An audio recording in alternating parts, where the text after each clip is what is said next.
juz amma.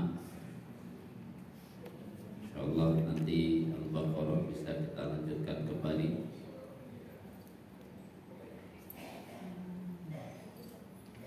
Dan kita tambah bukan sekedar tafsir tapi bertambah menjadi tadabbur. Tadabbur lebih luas dari tafsir. Kalau tadabbur berarti diawali dengan membaca. Baik, kita membaca dengan sebaik-baiknya. Itu untuk tadabbur dimulai. A'udzu billahi minasy syaithanir rajim. Silakan.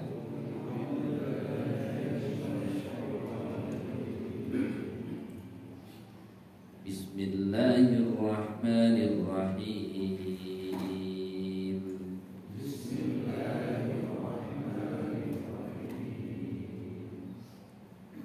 Qul a'udzu birabbin nas.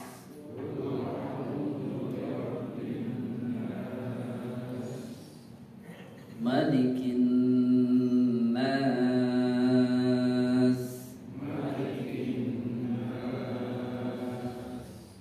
Ilahin nas.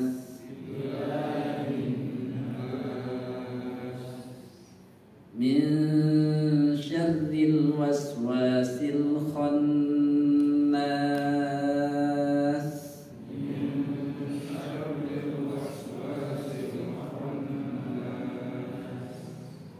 Ditahannya min sama khan sama dia.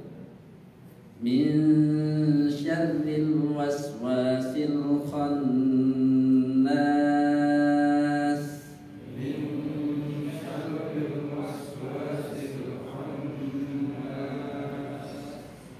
Alladzi yuwaswisu fi sudurin nas.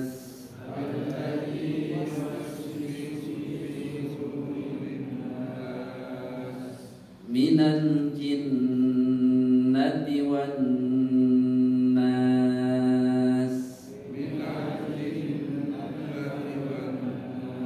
Sebelah kanan kurang sabar langsung. Minal jinnati, kan ditahan sama. Minal jinnati wan nas.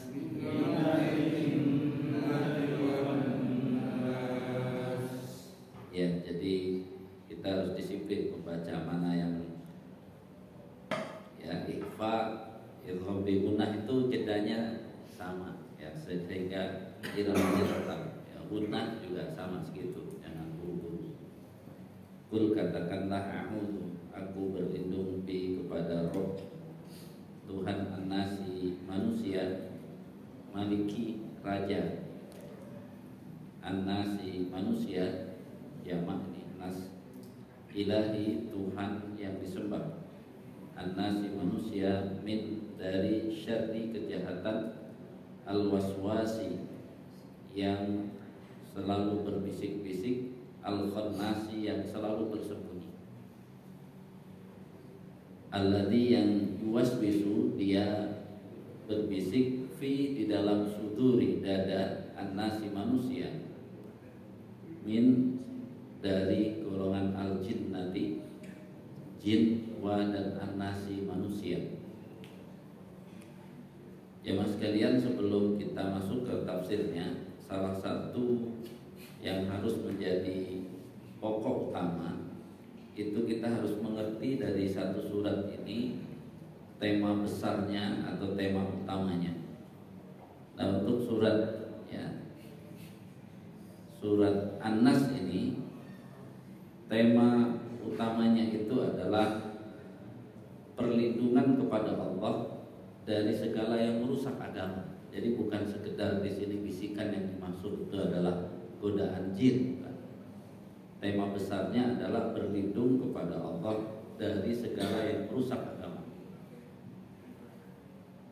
Karena merusak agama inilah maka di surat An-Nas ini tidak cukup dengan satu kekuatan yang harus dibangkitkan di dalam diri kita. Tapi Allah menginginkan berlindungnya dengan 3 kekuatan secara langsung. Kalau salah satu dari kekuatan itu tidak dibangkitkan, maka tetap bisa rusak agama kita. Harus dipahami bahwa di dalam konsep tazkiyatun nafas, pensucian jiwa, itu ada 2 aktivitas. Yang pertama adalah aktivitas pembersihan. Walaupun tazkiyah itu artinya pensucian, tapi suci itu yang pertama harus dibersihkan dulu. Nah, kita taat kepada Allah, kita beribadah, kita zikir, baca Quran, amal-amal soleh itu adalah membersihkan. Tapi pada tahap kedua dari tazkiyah itu bukan sekedar membersihkan, tapi juga menguatkan. Ketika bicara menguatkan, ini yang bisa jadi orang itu sudah rajin sholatnya, rajin zikirnya, rajin ke masjidnya, rajin infak, ngadapi satu masalah, emosinya meledak-ledak, itu namanya dia bersih tapi nggak kuat. Sedangkan tazkiyatun nafas itu jangan dipisah, gimana bersih dan kuat. Sehingga kalau ada masalah itu ya sesuai saja gitu ya. Masalahnya kecil ya kecil aja, masalahnya besar juga serius. Ada juga yang tidak kuat itu masalahnya besar dia santai-santai aja, sama aja itu juga nggak kuat itu namanya. Saking nggak ngertinya gitu ya. Jadi kayak anak kecil. Jadi tazkiyah itu bukan sekedar bersih, tapi kekuatannya gimana? Berarti kan kalau ada masalah besar dia santai-santai aja bukan hebat, apa dia jangan nggak ngerti, berarti kan nggak bisa. Makanya kekuatan dari penguatan itu adalah diawali dari belajar. Ya, ketika kita belajar nanti kekuatannya muncul. Jadi di samping kita rajin beribadah harus ada belajar sebagai penguatan. Makanya di ayat yang pertama ini Allah memerintahkan kita berlindung dengan membangkitkan kesadaran, menjadikan Allah sebagai Rabb. Rabb ini sangat luas gitu ya. Karena penciptalah, bahkan ketika kita menyebut Rabb, ini orang munafik, orang musyrik itu mengakui Allah sebagai Rabb. Ya. Jadi Allah sebagai Rabb itu mereka mengakui. Kalau ditanya kamu diciptakan siapa? Allah. Siapa yang ngasih makan? Allah. Bisa jawab itu. Tapi apakah orang yang tahu bahwa Allah yang menciptakan, Allah yang ngasih makan, Allah yang segala macam itu akan bisa selamat dari agama? Belum.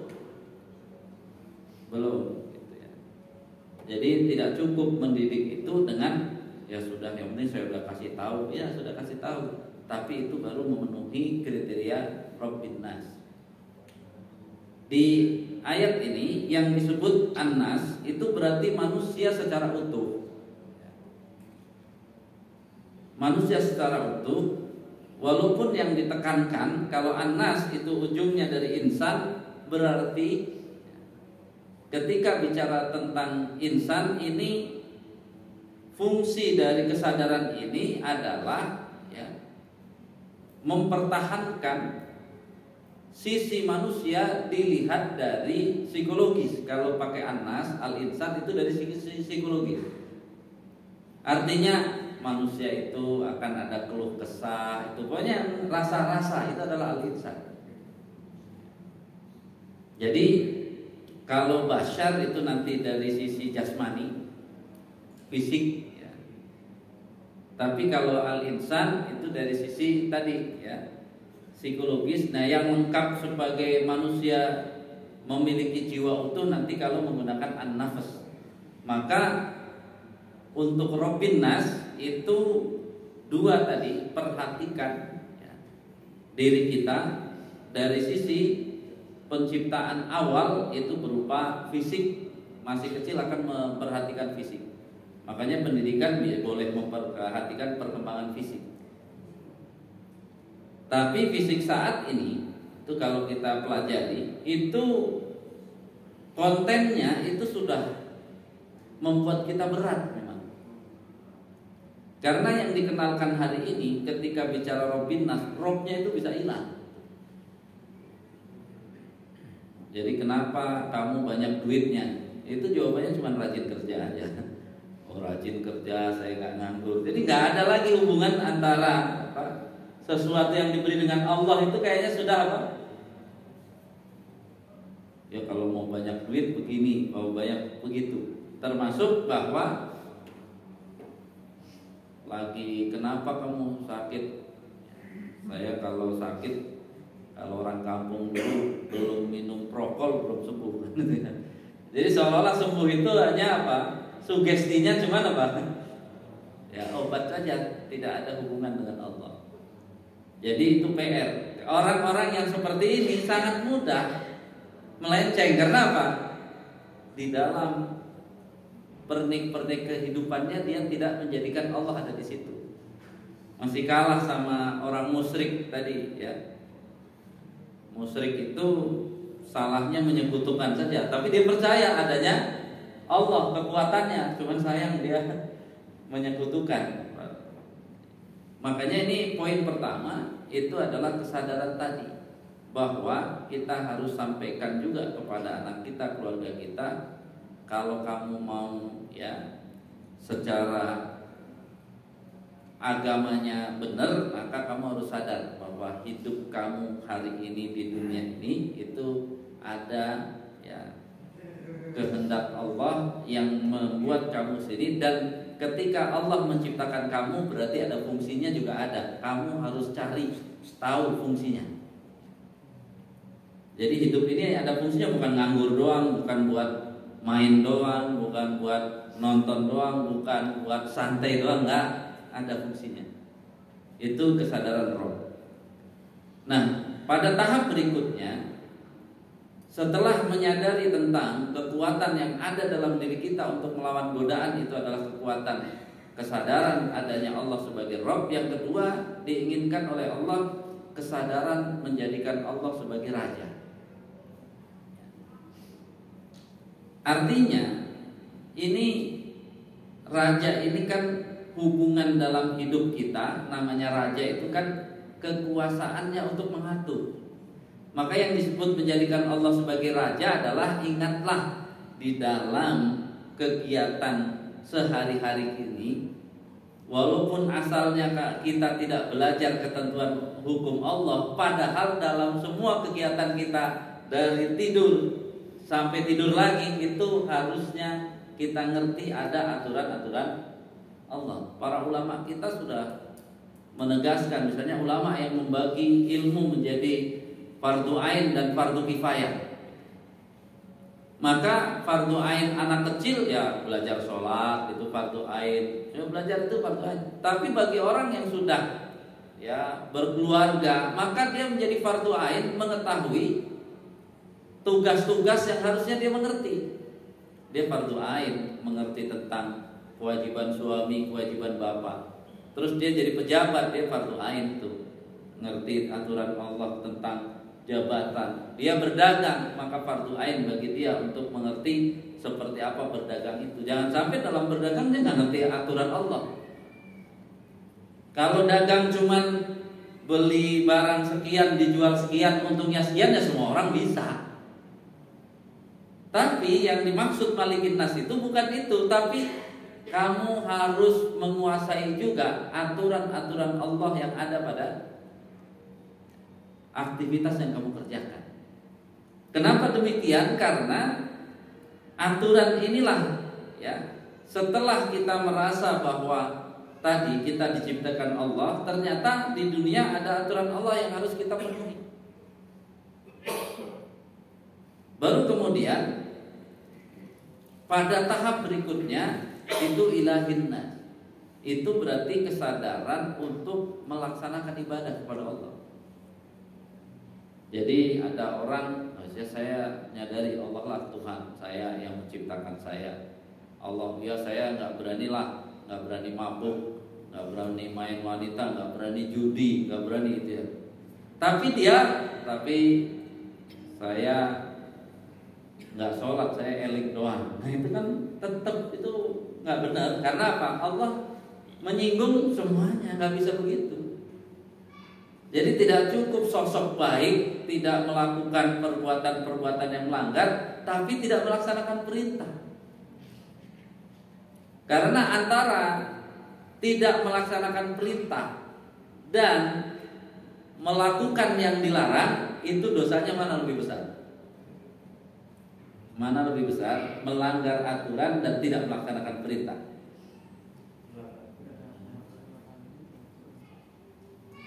Belajar dari surat Al-Baqarah ayat 30 ke bawah. Siapa yang melanggar aturan? Siapa yang melanggar aturan di situ? Masa jin melanggar aturan? Nabi Adam. Siapa yang tidak melaksanakan perintah? Jin. Nabi Adam disebut apa? Dengan istrinya, fatakuna minaz zalimin. Orang zalim. Tapi yang tidak melaksanakan perintah disebutnya apa? Wa yadkulna ya lil malaikati isjudu li adama fasajadu illa iblis aba wastakbara wa kana minal kafirin. Kafir langsung. Jadi mana lebih besar dosanya? Tidak melaksanakan perintah atau melanggar larangan? Loh, kebaliknya salah. Tidak melaksanakan perintah lebih besar daripada melanggar larangan. Jadi logika dia, saya nggak maksiat ini maksiat, tapi nggak sholat, itu salah besar. Nggak sholat tuh dosanya lebih besar daripada berzina. Tidak sholat tuh dosanya lebih besar daripada yang lain. Karena apa? Dia tidak melaksanakan perintah. Itu yang harus dipahami, gitu ya. Selama ini kan kita mendudukkan seolah-olah melanggar larangan itu lebih ringan dari tidak melaksanakan perintah, padahal dosanya lebih. Yang ayatnya bilang ya iblis itu tidak melaksanakan perintah disebut bahkan minal kafirin, tapi Nabi Adam melanggar larangan cuma disebut zalim, tidak kafir. Jadi ini yang harus disadari. Jadi kalau kita menganggap orang berzina, berjudi itu buruk, maka jiwa kita harus dikatakan lebih buruk lagi nggak sholat gitu. Bisa jadi kafir langsung gitu ya.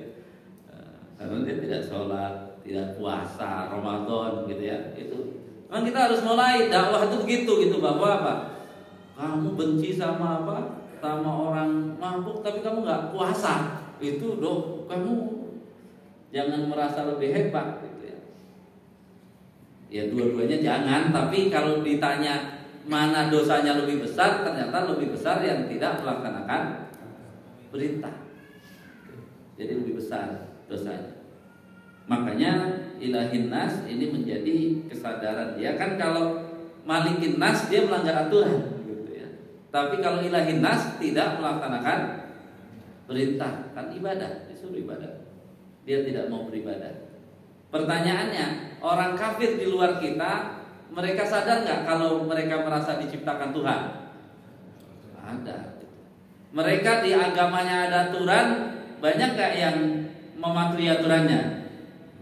Banyak. Tapi kan ibadah dia standarnya nggak sesuai. Makanya dalam Islam mau ngaku Yahudi, mau ngaku Nasrani, mau ngaku apa saja tetap disebut apa?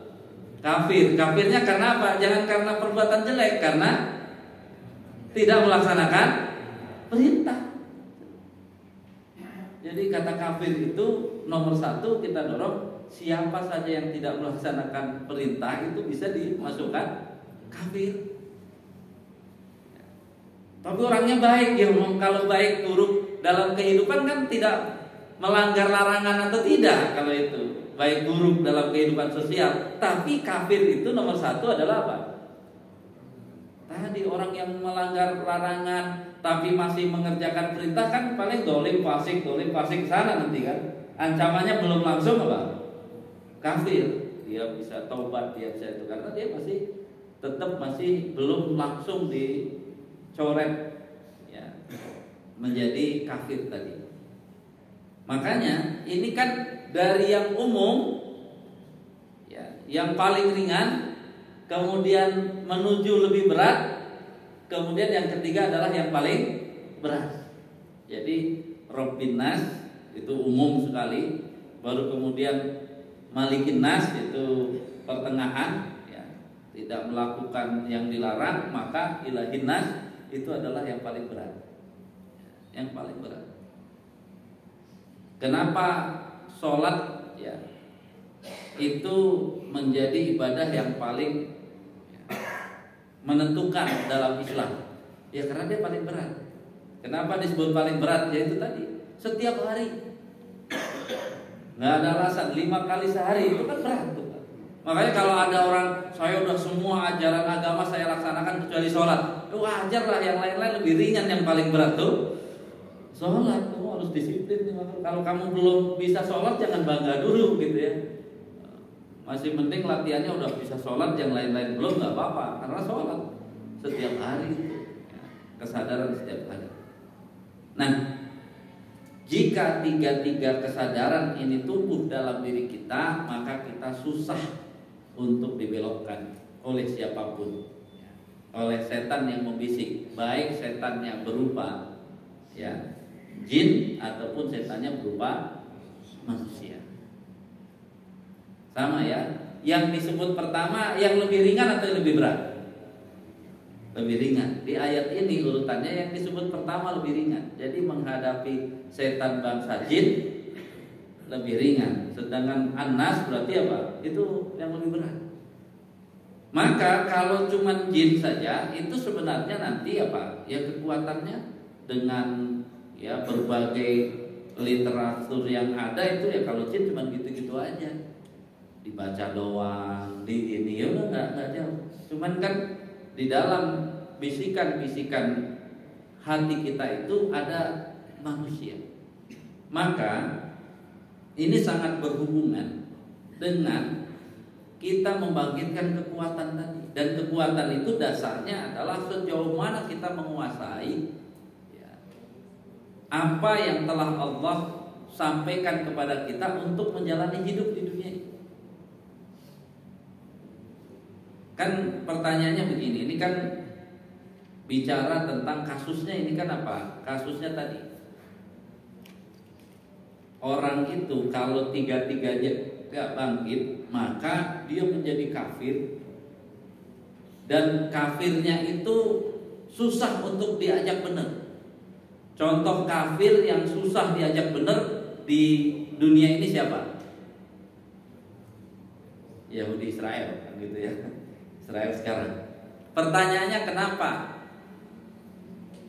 Bapak akan dakwai sampai Bapak menggunakan bukti mau ilmiah dan ini dia tetap tidak akan nurut. Kenapa?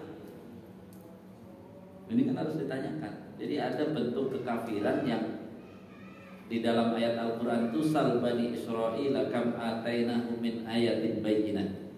Tanyakan pada Bani Israel, sudah berapa banyak itu bukti-bukti nyata, dalil-dalil yang disampaikan pada mereka, tapi mereka tidak beriman. Kira-kira sebabnya apa? Bukan, ternyata kalau melihat ayatnya bukan. Karena apa? Zuyyina lil ladzina kafarul hayatud dunya. Mereka menganggap ya inilah hidup di dunia ini. Dengan segala macam yang hari ini mereka kan apa? Punya semuanya. Secara ekonomi mereka punya, secara itu mereka punya. Jadi ternyata salah satu unsur yang akan membuat kita susah untuk menasihati seseorang ketika seseorang itu sudah Allah sebut di matanya terlalu indah dunia ini. Itu susah. Dia sudah Ya nggak perlu ngapain, orang dia mau ini bisa, mau ini bisa, mau ngapain aja dia udah dengan apa tuh, dengan yang dia punya udah bisa. Terus bapak datang mau nasehatin gitu, yang pertama dilihat punya apa kamu mau ngomong sama saya, ya rumah kagak punya, ini kagak punya, boro-boro mereka mau denger. Jadi tingkat obrolan mereka itu ya yang belum bisa jalan-jalan ke akhirat saja. Jadi di dunia ini dia mau kemana aja udah bisa. Sehingga apa? Itu sebenarnya. Makanya Allah katakan akhirnya yang disebut sombongnya itu sombong merendahkan yang di bawah mereka. Sedangkan orang Islam hari ini dalam pandangan mereka di atas atau di bawah. Terus kita mau ngomong apa saja nggak bakalan dengar. Nggak bakalan. Jadi sangat sederhana sebenarnya. Oleh Allah sudah disebut mereka itu ya tadi orang yang dengan dunia ini sudah dapat fasilitas yang luar biasa.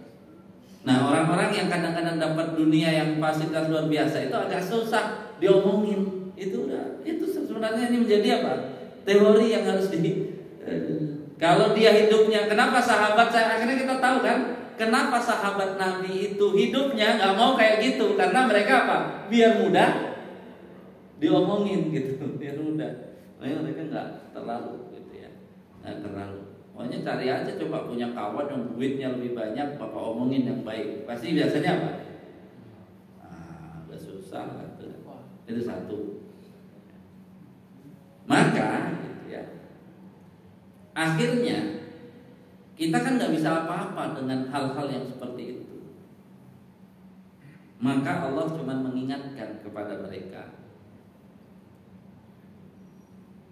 bahwa kesalahan mereka itu mereka tidak mengerti, hanya ditipu oleh dunia seperti itu. Padahal coba kalau ditarenungkan, kita hidup ke dunia ini, kemudian kenapa harus ada surat An-Nas, kita harus mempertahankan agama yang Allah beri itu? Karena hidup di dunia ini kan kalau kita sederhanakan gimana? Coba proses hidup ini.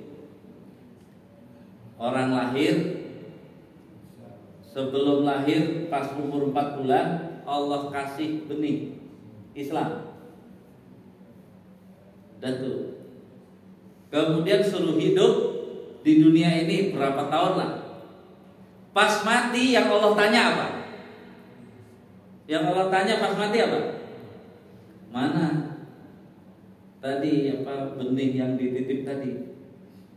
Kalau benihnya aja dia lupa, tidak disirami menjadi iman, tidak juga dirawat menjadi takwa, dia mati, kan yang ditanya enggak? Kamu jabatannya apa? Enggak, kan ditanya dulu, mana titipan? Titipan yang awal dikasih itu mana? Itu nikmat Allah. Islam itu mana? Kan kenapa dia tidak nyirami Islam, tidak merawat iman, tidak sampai dalam surat Ibrahim disebutkannya pohon itu harusnya akarnya masuk ke dalam, kemudian sudah sebesar itu ya, batangnya menjulang ke angkasa, daunnya rimbun, kemudian buah-buahnya banyak. Itu yang Allah ingin pas kita mati, itu yang dibawa selesai. Ini yang lulusan IPB ini memang punya tanaman jadi ya. Jadi itu yang ditanya. Jadi kalau dia pas ditanya pohon Islamnya udah sampai berbuah tadi, wah, maka akhirnya apa? Dia dari misalnya dia presiden, wah, dia dapat pahala dari presidennya karena dengan dia jadi presiden ternyata pohon takwanya makin hebat. Sementara ketika dialog kita di zaman kita tentang dunia ini, kan yang ada apa? Yang ada apa yang ada? Apa dulu jabatannya, baru apa? Yang dibicarakan yang lain. Padahal hidup kita sederhana banget coba. Mau apapun ya status kita, jabatan kita di dunia, Allah nggak ngeliat dulu, nanti pas mau mati ditanya gimana tuh Islamnya, kan cuma itu aja. Yang 4 bulan ditanam kemudian subur atau tidak. Ternyata mati. Kalau sudah mati selesai. nggak dipandang lagi, oh mati, ya udah. Jadi kenapa kita salah satu kalau mau kita merenungkan, kenapa Allah bilang sari'ul hisab? Gampang banget ternyata menghisab orang. Tinggal di apa? Nggak ditanya dulu di jabatannya apa, prestasinya apa, rumahnya punya berapa, gitu ya, kendaraannya punya berapa, tanahnya seluas berapa, istrinya berapa, gitu ya Pak Mulus ya. Itu nggak ditanya, langsung apa? Coba Islam dan imannya. Kalau bagus, maka ini rentetan hartanya kemungkinan ada pahala. Tapi kalau ini mati, selesai sudah. Karena apa? Nanti ya yang sudah dikaji bersama Ustaz Sapu juga. Karena kalau sudah mati, maka Allah surat Ali Imran ayat 91 itu Allah menggambarkan kepada kita orang yang kafir tadi andalannya apa tadi? Punya duit banyak-banyak kan?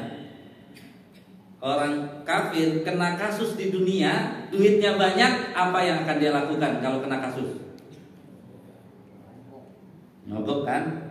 Allah langsung tantang di surat Ali Imran ayat 91 itu. Orang kafir, saya waktu kamu belum mati itu sebenarnya saya sudah titip Islam, iman. Tapi kamu mati kafir, mati dalam keadaan kafir. Kalau kamu mau nyogok, ditantang sunatnya. Bawa emas sepenuh bumi, tapi nggak bakalan diterima sogokannya. Jadi mahal kasus apa? Kasus Islam hilang itu menjadi apa? Mahal harganya, dia nggak bakalan bisa. Sekarang gini aja lah, yang sudah pensiun di kita, selama kerja keras itu sudah bisa mengumpulkan berapa kilo emas di rumah? Pak Juli udah berapa kilo emasnya di rumah? Mas Juli ya, Mas Mandra, kilo-kilo. Ya, kenapa saya nanyakan begitu? Pak Ustadz nanya begitu. Allah menyebut tadi kalau gara-gara kita sibuk di dunia ini, imannya yang kacau tadi Allah tantang. Kamu punya berapa kilo emasnya soalnya? Karena sepenuh bumi itu kiloan, bukan gram-graman. Sementara seumur hidup ya ngumpulin paling emasnya apa? Paling hebat 1 gram, 2 gram. Wah, nggak ada yang sekilo kadang-kadang. Paling hebat tadi rumahnya banyak, tanahnya banyak, kendaraannya banyak. Kadang-kadang istrinya banyak aja belum tentu. Padahal udah rumahnya banyak, tapi ya Pak, istrinya satu, tanahnya banyak, istrinya. Jadi itu aja masih. Ya walaupun paling banyak 4, makanya kalau ada feminisme ya membela orang-orang yang kelainan ya. LGBT, homoseks itu dia membenci orang yang poligami itu sangat naik. Poligami cuma 4 doang. Dia bilang orang istrinya 4 bernafsu, sedangkan ya yang kasus homo itu pasangannya di dalam penelitian minimal 100. Nah, dia belain yang lebih parah lagi itu.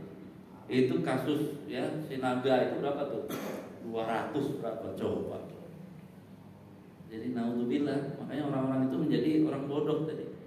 Orang kalau tidak mengikuti ketentuan Allahnya menjadi bodoh karena apa? Dia membenci orang poligami, dia membela LGBT kan bodoh. LGBT lebih parah nafsunya daripada dia menjelek-jelekan poligami. Poligami paling parah Pak, 4 doang. Dari mana disebut apa 4, sedangkan yang tadi kacau banget. Jadi rata-rata dari survei itu mereka berganti-ganti pasangan paling enggak 100 kali, lebih parah. Jadi udah menyimpang parah. Kok bisa-bisanya dia menganggap itu ya, dia mengkampanyekan jeleknya poligami, padahal apa itu lebih jelek lagi tuh, parah gitu ya. Ini gambaran secara ilmu, makanya bagi kita proses ya mempelajari Nabi dan para sahabat itu salah satunya adalah kenapa mereka sangat hebat dalam memanage ya yang Allah berikan di dunia ini. Saya kadang-kadang kalau baca itu tuh saya merenung, kalau kita sempat nih satu grup WA sama Nabi dan para sahabat, itu kan namanya menghayal kan. Itu postingan mereka itu tiap hari akan bilang begini, nih saya lagi dapat kelebihan duit nih, siapa yang butuh. Itu posting mereka itu. Sudah ada belum di grup Al-Falah yang bilang gitu, saya lagi banyak duit nih, siapa yang butuh silakan. Itu nggak ada. Itu sahabat Nabi itu levelnya kesana. Kadang-kadang saya bilang gitu, ada ya manusia hidupnya begitu. Itu kan salah satunya ketika Nabi sholat asar itu kan menunjukkan apa? Ada duit itu dia sangat pengen banget ngasih ya. Siapa yang butuh hari ini harus dikasih. Itu sampai ke sana, Pak. Makanya mereka orang-orang yang ya setan pusing untuk apa? Menggodanya. Mau gimana digoda orang kayak gitu. Jadi ini gambaran yang benar-benar ya bagi kita kehidupan di dunia ini itu bukan kita meremehkan dunia, tapi orang yang beriman bertakwa, dunia ini akan dia ambil tapi untuk menguatkan keimanan, ketakwaan, ya keislaman. Kalau sudah keislaman dan keimanannya dia kuat, dia akan menguatkan keimanan orang muslim yang lain, akan menguatkan. Karena apa? Yang dia capai itu untuk apa? Bukan untuk diri mereka dan bukan hanya untuk keluarga mereka, untuk semua orang, ya semua orang muslim yang dibutuhkan, dikuatkan ketakwaannya, itu akan dilakukan oleh mereka. Makanya memang jemaah sekalian rahimahullah, ini ya idealnya, walaupun kita harus sadar bahwa kita saat kita lahir sampai sekarang kita hidup di zaman yang di depan kita ini kebalik-kebalik dengan apa yang ada di zaman ya yang dituntun oleh Islam dan oleh Nabi kita. Ya tadi ya kita nggak mengalami orang-orang yang beriman yang ketakwaannya sudah tadi, kalau setiap hari bingung kalau dapat duit banyak, jadi bingung mau dikasih siapa gitu ya. Yang ada kita hari ini banyaknya kurang, jadi ya, ini yang harus dipegang oleh kita. Makanya dari surat An-Nas ini sangat ya 3 tadi. Jadi bukan sekedar walaupun dalam sebab turunnya ayat surat ini ada hubungan dengan Nabi terkena sihir, kemudian Nabi bacakan itu ayatnya, kemudian sihirnya lepas, dan dengan jumlah tali sihirnya itu 11, maka nanti yang dibaca dua surat, surat An-Nas dengan surat Al-Falaq. Surat Al-Falaq itu ya lebih ringan dari urusan surat An-Nas, karena surat An-Nas itu rusaknya agama, makanya perlindungannya dengan 3. Sedangkan surat Al-Falaq itu adalah menghadapi kehidupan dunia, maka berlindungnya cuma 1. Jadi di situ yang akan kita temukan. Nah, dari sini maka kekuatan ya, yang dimiliki oleh manusia itu kalau mau aman agamanya, aman Islamnya, dan Islam kita itulah ternyata yang akan menjadi tiket. Kan gini sebutannya, kalau kita punya uang 100 juta untuk hidup di Amerika, bertahan berapa lama duit segitu? Sebulan? Nyampe gak sebulan? Jangan-jangan seminggu. Ya Pak Juli berapa? Kontrakan. Enggak, untuk hidupnya, makannya itu segala. Itu kan tergantung kan. Artinya untuk zaman sekarang dia apa? Kalau hidupnya kan, kalau bukan hidup yang prihatin tadi, pokoknya dibawa ke Amerika nih, yang dia tidak punya rumah di sana, itu paling bertahan berapa? Nah nanti bandingannya, kalau nggak cukup ngapain di Amerika? Kita dengar aja dulu ya.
Ya, misalnya kalau tadi ya saya tanyakan di Amerika, misalnya yang ada di Amerika, misalnya kayak McD gitu ya. Makanya sekali makan satu masakan kan di sini disebut misalnya 158 sampai 300 ribu, 150 sekali lah. Itu kan udah berapa itu dari kalau dia makan 3 kali udah setiap hari lah 1 juta. Artinya kan kita bilang ya rupiah banyak ketika ada di sini. Sama ketika kita memiliki harta di dunia ini banyak ya ketika pas di dunia. Tapi kalau mau dibawa ke akhirat, konversinya kan lebih tinggi dari Amerika. Bukan hanya Amerika, lebih tinggi lagi. Makanya di akhirat itu kalau benar-benar nggak punya, itu udah kacau. Maka kita ini ternyata ya nilai tukar yang paling besar untuk dibawa ke akhirat ternyata nilai Islam, iman dan takwa tadi.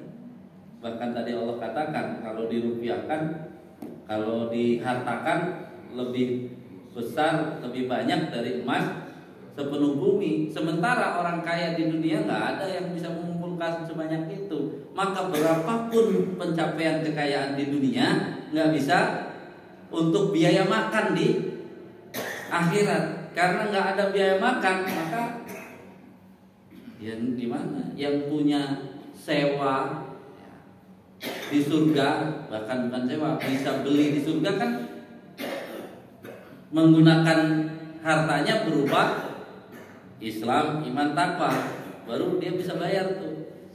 Karena memang kan kalau dirupiahkan atau diuangkan dunia sebesar itu, nah orang-orang yang mengandalkan hidup di dunia mau ke sana, ya nggak bisa. Beli apanya juga nggak bisa. Makanya apa? Kalau dia haus, disediakan minumnya bukan air panas mendidih, nanah kan di surat Al-Ghasyiyah, nanah mendidih gitu. Mereka bilang haus, di sana nggak ada. Jadi sangat parah di akhirat itu, sangat parah. Kalau di dunia ini kita masih bisa nyari-nyari air bekas lah, air sumur itu masih penting. Kalau di sana nggak masuk tadi, nggak masuk ke tempat yang ada fasilitas, maka dia kayak gitu.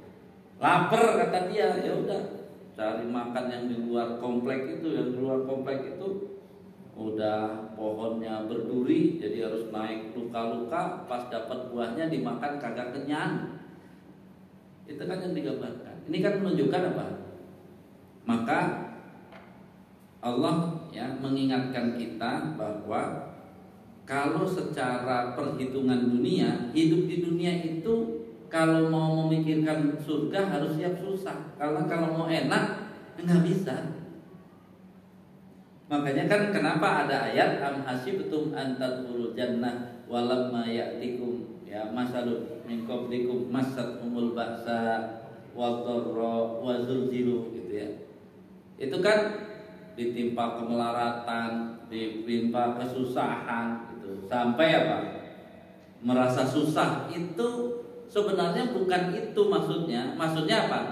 Punya mental hidup di dunia harus lebih bagus siap susah, asalkan dia ya bekalnya bisa ditransfer semuanya ke akhirat. Karena apa? Di dunia ini sesusah-susahnya masih bisa makan.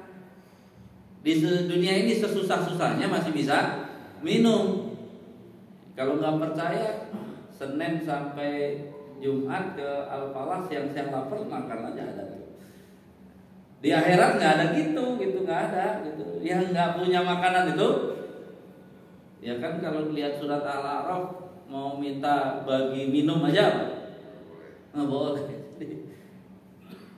Jadi ini gambaran bahwa nomor satu munculnya kekafiran kalau kita ya puas dengan dunia ini. Puas dalam arti kita pengen kepuasan-kepuasan yang ditawarkan dunia. Sebagai orang yang beriman, jangan. Kenapa? Tugas kita sederhana tadi. Allah sudah titip Islam. Saya, walaupun saya sibuk jadi presiden, misalnya saya jadi apa, tetap harus merawat tadi titipan Allah tadi. Karena itu yang akan ditanya pertama. Sehingga orang-orang yang cerdas itu biar jadi presiden untuk menguatkan ini, biar jadi menteri untuk menguatkan ini, bukan untuk dunianya. Ya, karena di sini ya.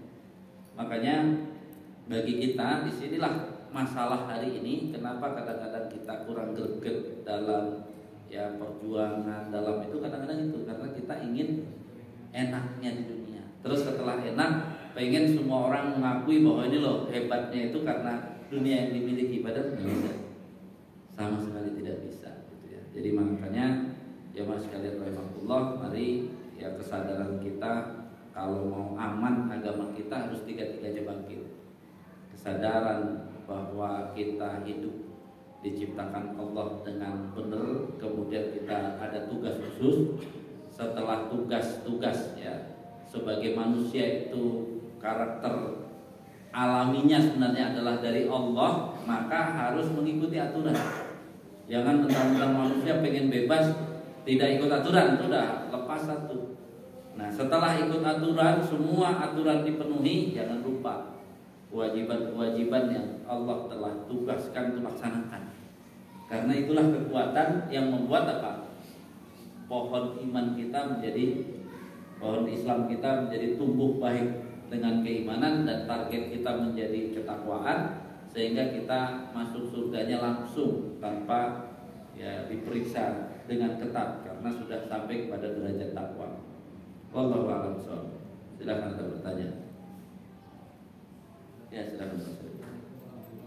Waalaikumsalam.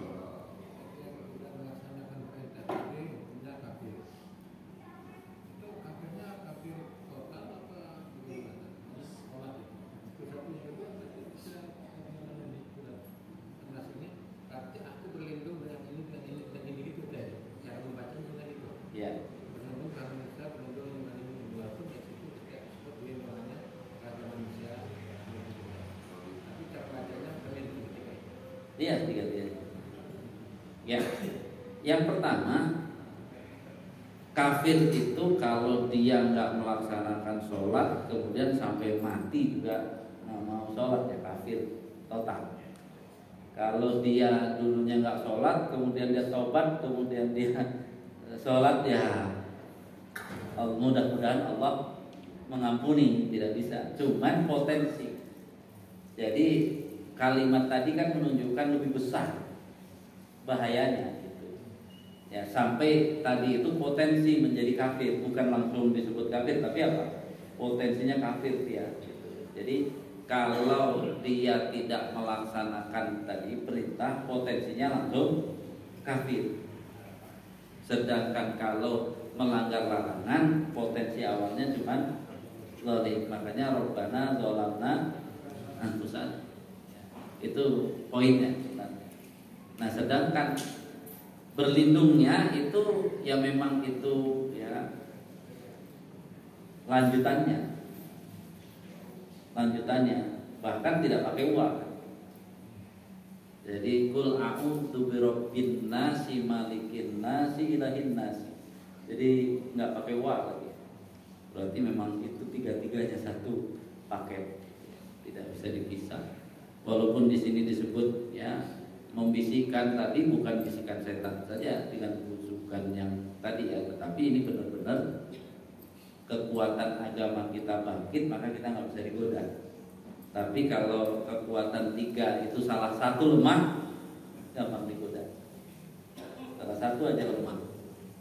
Makanya kan di kita ini kadang-kadang dalam yang saya ibaratkan kan, pernah saya ibaratkan begini kan, orang pacaran di pinggir kuburan, takut digoda setan, banyak-banyak baca ayat kursi. Nah itu kasus surat An-Nas begitu. Pacaran itu melanggar aturan Allah, gitu ya. Kemudian dia apa? Di pinggir kuburan takut ini baca ayat kursi, kan kayaknya keren baca ayat kursi, padahal ya wah, gimana tuh?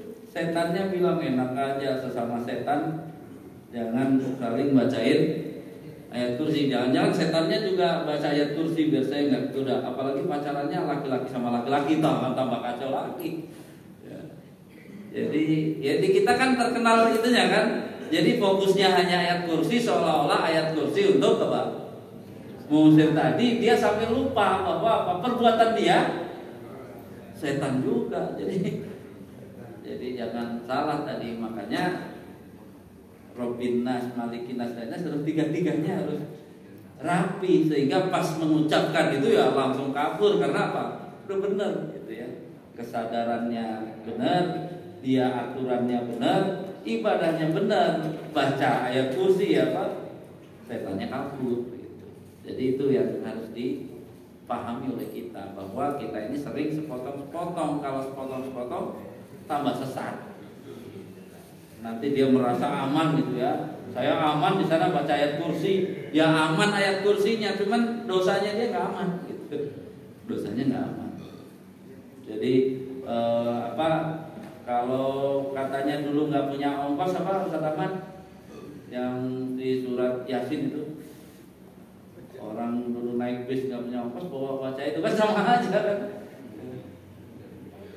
Yang saddan itu ada apa katanya benteng-benteng biar nggak lihat gitu kan. Jadi kan ya nggak begitu, masa tujuannya untuk itu kan sama aja, itu sama-sama setan jadinya. Jadi walaupun pakai ayat sama-sama setan gitu ya. Jadi itu tadi ya, artinya harus lengkap dari Rabbin Nas seperti apa, Malikin Nas seperti apa. Itu yang bacaan-bacaan itu bagian Ilahin Nas. Yang lebih parah dia menggunakan Ilahin Nas, sumbernya gak jelas, sama aja kacau jadinya. Karena apa? Ya muter-muter tadi. Jadi sekali lagi, insyaallah pertemuan berikutnya surat Al-Falaq lebih ringan daripada surat An-Nas, karena yang dihadapi adalah masalah-masalah dunia. Jadi masalah dunia berlindungnya kepada Allah, Rob, dan Robnya ada Al-Falaq waktu subuh. Mudah-mudahan kita bisa memahaminya. Kurang lebihnya mohon maaf.